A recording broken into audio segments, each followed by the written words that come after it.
as we near the end of this 12-day experience together with 21 sessions, 4 books, 20 authors, 15 articles, I thought I would try to do something which feels almost impossible, which is to return to the questions that led me to organize this seminar and bring us together with this particular content in these particular places, and try to preliminarily pull out a little bit of where I think we may have come and where I think we are going. And the purpose of doing this is to invite you, in the time that we have left together, which is about a day and a half, to reflect on how what we've learned together and experienced together is going to influence your journey personally and vocationally. And I think, to go back to some of the guiding questions that I shared with you when we started, one of the guiding questions of this seminar is quite simply, what are the ends of education? And you've heard me share how, in my experiences, both as a student and as a professor, I often asked myself this question because I felt like it wasn't ever explicitly addressed in any piece of my own education, nor in my training in pedagogy and in teaching. This very basic question of, what are we doing this for? So I started us off for that reason with John Henry Newman and his defense of the very idea of a university and the meaning of a liberal arts education. And so when I think, just going back to those very first readings that we did, right, this idea that the purpose of a university is to uphold that there is a unity of knowledge behind all of the specializations, and what a revelatory idea that was to me, that helped me find meaning in what I was doing in sociology, because what I was learning in my specific discipline had relevance and had impact on all other disciplines. And that, to me, is what I think is the importance of an understanding of a liberal arts education, that there's a unity to knowledge, there's a way to integrate knowledge across different fields, and that we're all sharing in a common enterprise. I think also the Newman reading, as well as the Maritain reading, uphold the end of education not as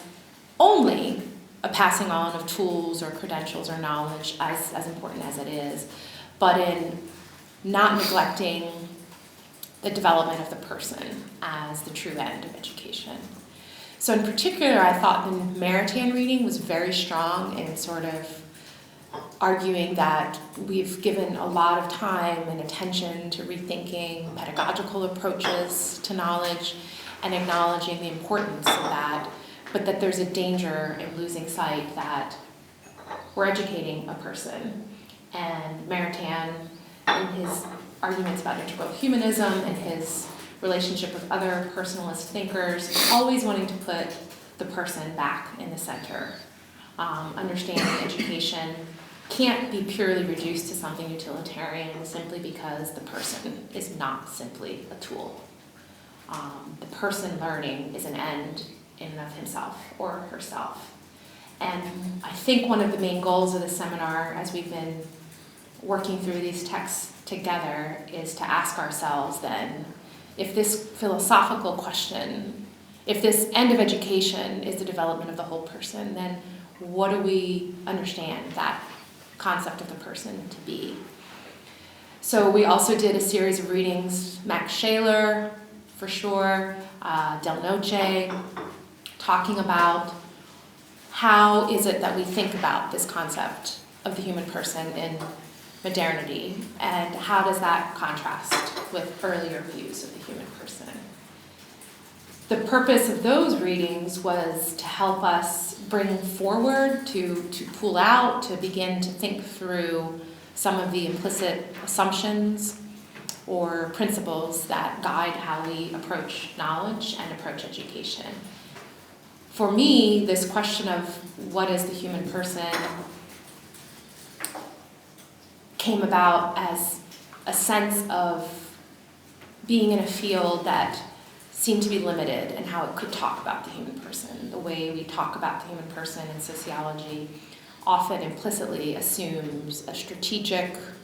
rational actor trying to make choices that maximize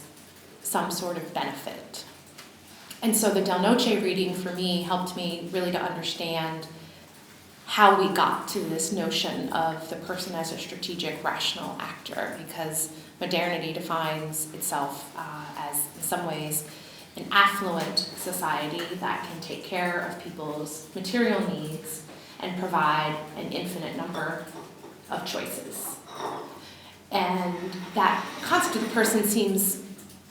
rather appealing very often to my own sense of desire for freedom or autonomy. And I've benefited, I would say, enormously from the infinite number of choices that we all seem to have in our vocations and our education and what to believe about these fundamental questions of who we are as humans. But I wasn't satisfied with just choices. I was looking for something, someone to help me make some commitments. Commitments to other people, commitments to ideals, commitment to place. So I also included in our syllabus readings on monasticism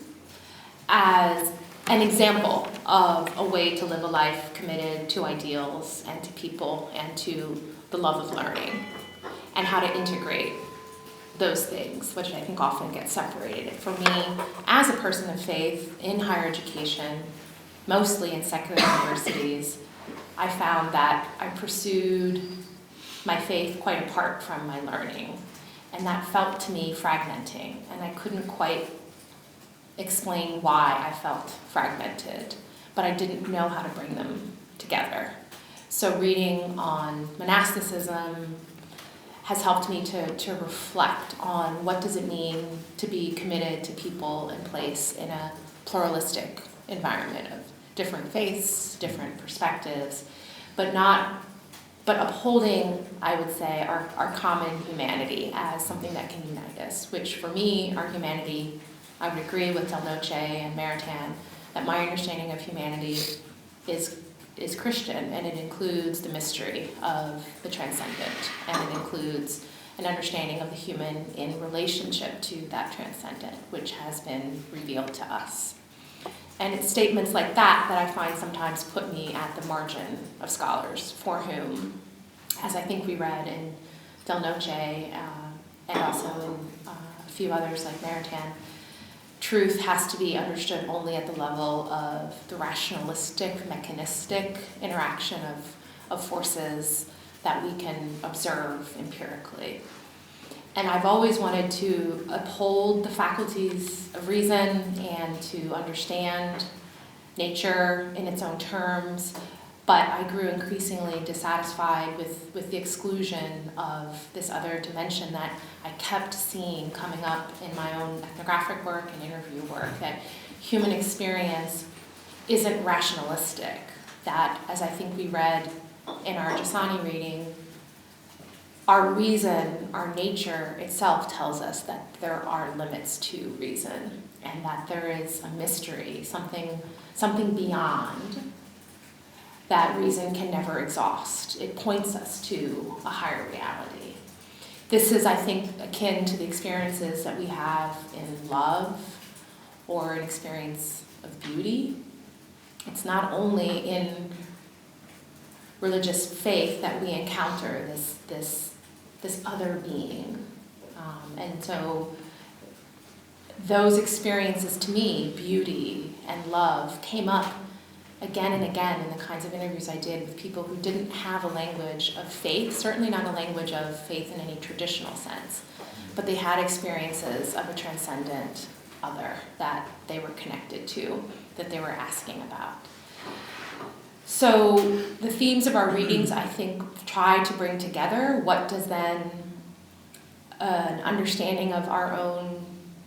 place in our own concrete place in history, which for most of us is American higher education. That's where most of us in this room have spent the majority of our lives, frankly, or our adult lives. And the goal in including these readings on philosophical anthropology and faith and reason was to situate American higher education in this larger development of ideas where faith has been excluded from most secular universities as not producing knowledge or simply being relegated to the realm of the subjective or the emotional, and